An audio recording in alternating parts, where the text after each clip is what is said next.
Hi నేను సతీష్. ఈ voting గురించి చెప్పుకునే ముందు మీరేంటంటే ఈ ఫ్యామిలీ వీక్ ఇంత పగడబందీగా ప్లాన్ చేసి కేవలం 15-20 నిమిషాలు ఇట్లా కుదించేయడం వెనుక ఉన్న మాస్టర్ మైండ్ ఏంటి, ఏమనుకుంటున్నారు అనేది మీ ఒపీనియన్ ఏంటి ఒక మెసేజ్ అయితే పెట్టండి, కామెంట్ అయితే చేయండి. అట్లాగే వీడియో చూసే ముందు లైక్ చేయండి. ఎందుకు ఎట్లా చేశారనేది కూడా నేనైతే రివీల్ చేస్తా. ఈ వీడియో నేను చేసే సమయానికి మన న్యూస్ బౌల్ పోస్ట్స్ ఉంటాయి కదా, అందులో ఒపీనియన్ పోల్ పెడితే అందులో ఒక 38K వరకు ఓట్లు వేశారు. అందులో డీమోన్ పవన్కి 16, సంజన 16% ఉంటే దివ్యకు 7%, భరణి ఇమాన్యుయల్ కళ్యాణ్కి 62% అయితే ఉంది. సరే, ఒక 5 సెకండ్స్ గ్యాప్ ఇస్తాను, పాజ్ పెడతా. జస్ట్ మీరైతే కామెంట్ పెట్టండి. ఈ ఫ్యామిలీ వీక్లో టైం బాండ్ ఎప్పుడు లేనిది పెట్టడం వెనక ఉన్న మాస్టర్ మైండ్ ఏంటి అనేది ఒక కామెంట్ అయితే పెట్టండి. పెట్టారా? నాకేమనిపిస్తుందంటే ఎప్పుడూ లేనిది కళ్యాణ్ లాంటి వాళ్ళు, ఇమాన్యుయల్ లాంటి వాళ్ళు పూర్ బ్యాక్గ్రౌండ్ నుంచి వచ్చారు కదా, సో టైటిల్ రేసులో ఉన్న వాళ్ళు కనుక వాళ్ళకి ఈ ఫ్యామిలీ వీక్ ద్వారా ఎక్కువ టైం ఇస్తే వాళ్ళ కష్టాలు, కన్నీళ్ళు, ఎమోషన్ అంతా బయటపడతాయి కదా, సింపతి పెరిగిపోయి టాప్ ప్లేస్లోకి వచ్చేస్తారేమో. కావాలని ఎవరిదైనా ఇప్పుడు కంటెస్టెంట్స్ అందరూ కూడా టాప్ 5లో ఉండాలి, టైటిల్ గెలవాలనుకునే దశలో ఈ ఫ్యామిలీ వీక్ అనేది చాలా చాలా చాలా చాలా ఇంపార్టెంట్, వెరీ క్రూషియల్ టైం. ఇలాంటి టైంలో వాళ్ళకి కావలసినంత సఫిషియెంట్గా టైం ఇస్తే వాళ్ళ మైనస్లు ఏంటి, మార్చుకోవాల్సినవి ఏంటి, ఎట్లా ఆడాలి, ఎట్లా ఆడకూడదని గత సీజన్లో డైరెక్ట్గా చెబితే మనమే అవాక్ అయ్యాం, షాక్ అయ్యాం. ఇదేంటి ఎంత డైరెక్ట్గా చెప్పేశారు, బిగ్ బాస్ ఎట్లా ఒప్పుకున్నాడు అనుకుని షాక్ అయ్యేవాళ్ళు. అలాంటి ఫ్యామిలీ వీక్స్ని చూసిన సందర్భంలో ఈ వారంలో ఈ సీజన్లో జరుగుతున్న ఫ్యామిలీ వీక్ చూస్తే కావాలనే ఎవరికి ఎలాంటి ఇన్పుట్స్ అందకూడదు, ఎవరి గేమ్ చేంజ్ కాకూడదు. మేము చాలా కష్టపడి చాలా ప్లాన్ చేసాం, మైక్ అనే మాదిరిగా ఇంత పకడ్బందీగా ప్లాన్ చేసి తీసుకొచ్చారు, ఇది ఎట్లాగే వెళ్ళిపోవాలి, ఎవరికి గేమ్ చేంజ్ కాకూడదని కావాలని కంట్రోల్ చేసేసాడు. ఫీడ్బ్యాక్ ఇచ్చేస్తే గేమ్ చేంజ్ అయిపోతుంది, మార్చుకుంటారు అని వాళ్ళకి ఇప్పుడు ఫ్రీగా మాట్లాడుకునే టైం ఇస్తే చాలాసేపు మాట్లాడుకుంటారు కదా, మాట్లాడుకుంటారు. ఎవరు ఎట్లా ఆడుతున్నారు, మీకేమనిపించింది, మీకు నచ్చిన కంటెస్టెంట్ ఎవరు, ఇట్లా క్లూస్ కోసం, హింట్స్ కోసం చాలా విన్యాసాలు చేసి వాళ్ళ ద్వారా తెలుసుకుని ఒక అవగాహన డీకోడ్ చేసుకుని ఇట్లా చేసేవారు గత సీజన్లో. మీకు ఎవరు నాట నచ్చింది, అప్పుడు మా ఇద్దరి మధ్య గొడవ అయ్యేటప్పుడు మీకేమనిపించింది, లేకపోతే ఎవరు గొడవలు బాగుంటాయి, ఎవరు ఆట ఏంటి, ఇలా రకరకాల ప్రయత్నాలు చేసుకుని ఇన్పుట్స్ అందుకుంటే ఒక అవగాహన వచ్చేది. పర్టికులర్గా టాప్ 5 ముందు ఎవరేముంటాం, ఏమనుకుంటున్నారు ఏంటి అని.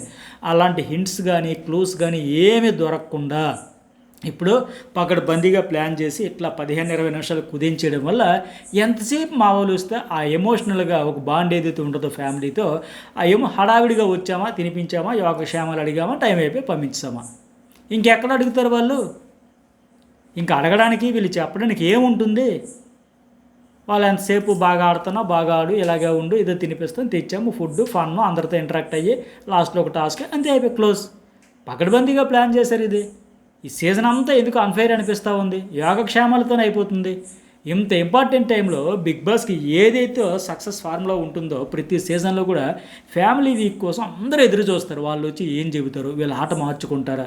ఫ్యామిలీ వీక్ తర్వాత కూడా చాలా గేమ్ చేంజ్ అవుద్ది, ఎందుకంటే ఉన్న తక్కువ ఆట కాదు, టఫ్ నువ్వనేనా ఆయన ఉండే సందర్భంలో చేంజ్ అయ్యిద్ది. సీజన్ 7 కూడా మీకు example.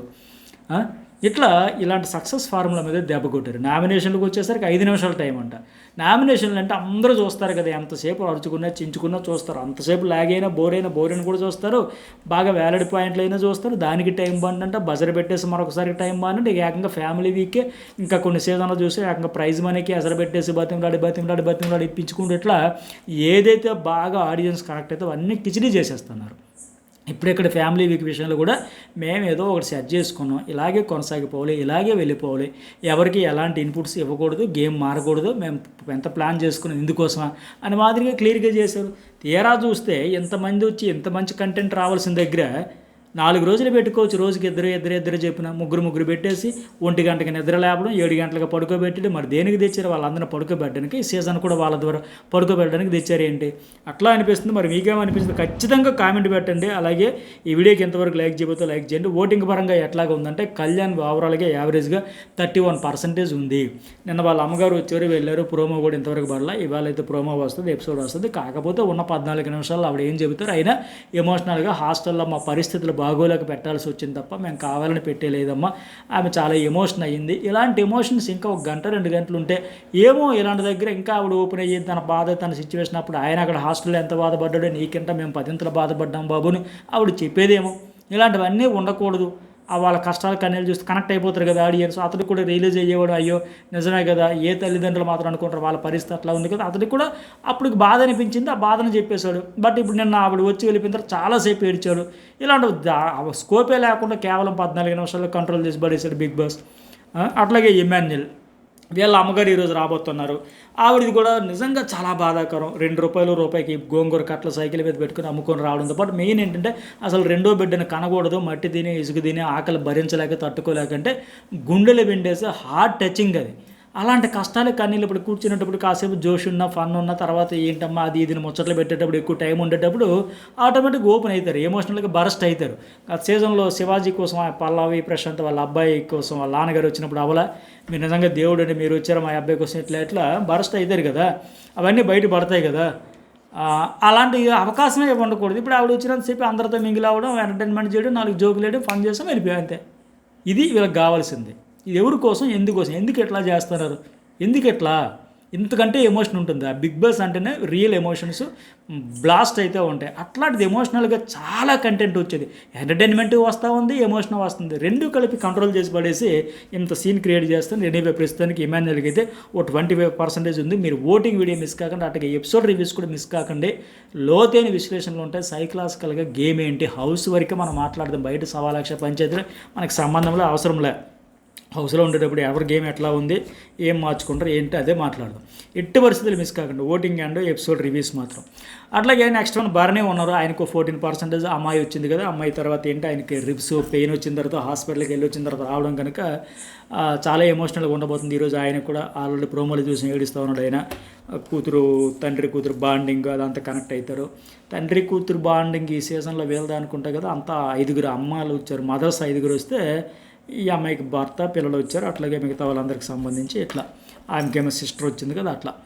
Next one demon Pawan కూడా 14% ఉంది. డీమాన్ పవన్ కూడా 12% ఓటింగ్ ఉంది. వాళ్ళ అమ్మగారు కూడా కూల్ ఆమె బిహేవియర్ యాటిట్యూడ్ అతనికి వచ్చింది. ఎన్నో సందర్భాల్లో ఎంత కూల్గా ఉంటాడంటే, రియాక్ట్ అవ్వడంటే, బరస్ట్ అవ్వడంటే, ఫైర్ అవ్వడంటే అనుకున్నా వాళ్ళ అమ్మగారు అలాగా వచ్చేసింది. అతను కూడా మిస్టర్ కూల్ అయినట్టు అందుకే ఉంటున్నాడు. చాలా సందర్భాల్లో టాస్క్లు వచ్చేటప్పుడు మాత్రం మిస్టర్ ఫైర్ అయినట్టు ఆడుతూ ఉంటాడు కదా.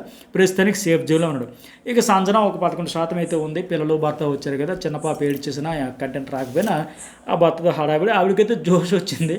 మళ్ళీ పాత సంజన వచ్చేస్తుంది అనిపించింది. ఇన్ని రోజులు ఆ ప్రెజర్ భరించి ఆడియన్స్ కూడా ఆవిడకి రావాలని ఎంతమంది కోరుకున్నారు. ఫ్యామిలీకి వస్తుంది ఇస్తాడు, కాకపోతే ఇంకా టైం తక్కువైంది. ఎనీవే ఫీడ్బ్యాక్ కూడా పెద్దగా ఇచ్చింది లేదు, ఇలాగే కొనసాగించాను. ఆవిడ ఇంకా చెలరైపోతుంది అర్థమవుతుంది. ఈ వారం సేవ్ అయిపోతే ఇంకా రచ్చరంబోలో చేస్తుందేమో. ఇక ఫైనల్లీ దివ్య అయితే ఉంది, ఒక 9% ఉంది. వీళ్ళ అమ్మగారు వచ్చిన తర్వాత ఎంట్రీతో పాజిటివిటీ వచ్చింది. అలాగే భరణి విషయంలో తనకు ఒక బ్రదర్ అనే ఫీలింగ్ కలగడం వల్ల నేను పిలమ్మ అంటేనే పిలిచింది తప్ప మిగతా ఎవరినైనా పిలిచిందా, సో నా కోసం అమ్మ మాట కాదని లెక్క చెప్పింది. సో అది మంచి టాప్ సీక్రెట్ రివీల్ చేసింది. ఎందువల్ల ఏంటి దివ్య ఇట్లా పదే ఎందుకు భరణితో బాండ్స్ వల్ల ఎఫెక్ట్ అవుతుందన్న ఇంకా ఆ బ్రేక్ చేసుకోదలుచుకోవట్లేదు అంటే అసలు విషయం ఈరోజు బయటపడింది. ఆవిడ ఉన్నంతసేపు ఫుల్ జోష్, ఫుల్ ఎంటర్టైన్మెంట్, ఫుల్ కంటెంట్, హడావిడి అంతా ఇంత కాదు. అయితే అంత ఫుల్ పాజిటివిటీ వచ్చినా కానీ ఈ 2 డేస్లో లాస్ట్గా పెద్దగా గ్రాఫ్ పెరిగే ఛాన్స్ ఉండదు కదా. ఇక రేపు అంతా ఫ్యామిలీ ఇవాళ అంతా కూడా ఈ ఫ్యామిలీ వీక్ అంతా నడిచేసిన తర్వాత రేపు ఇంకా కెప్టెన్సీ టాస్క్ అయితే ఇంకేముంది, ఓటింగ్ కూడా క్లోజ్ అయిపోద్ది. బాటంలో కంప్లీట్గా దివ్య ఉంది 9% ఉంటే 2% డిఫరెంట్స్తో పైన సంజన ఉంది.